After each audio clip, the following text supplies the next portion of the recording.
Et alors, en ce qui concerne le day-to-day des gens qui font du télétravail, c'est quand même le gain de ne plus avoir des déplacements, même si ce n'est que de manière modérée, c'est quand même un atout pour le bien-être. Donc pour moi, l'idéal dans le télétravail, ce n'est pas 100%, c'est plutôt avoir 2 jours en entreprise et 3 jours à la maison. Ça permet, en allant 2 jours à l'entreprise, de voir un peu l'ambiance de travail, revoir ses collègues, garder un contact.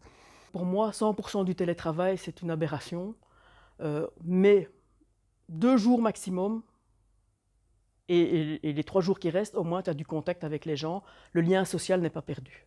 Le plus grand risque que je vis au quotidien, c'est d'être coupé de la vie de l'entreprise, de ne pas avoir en live ce qui se passe, le contact avec les collègues et aussi de voir un peu ce qui se passe vis-à-vis de nos affiliés dans certains sites. Alors le rythme idéal du télétravail, c'est 2 à 3 jours par semaine de télétravail et donc 2 ou 3 jours au bureau. Ça, c'est un rythme qui est assez confortable, on va dire. Ce rythme-là nous permet de pouvoir séparer le temps où on peut se concentrer sur des choses où on n'a pas besoin d'interaction avec d'autres collègues et de permettre aussi d'avoir des réunions qui sont plus au bureau ou alors c'est beaucoup plus convivial et beaucoup plus facile de pouvoir avoir des réunions en présentiel avec les collègues.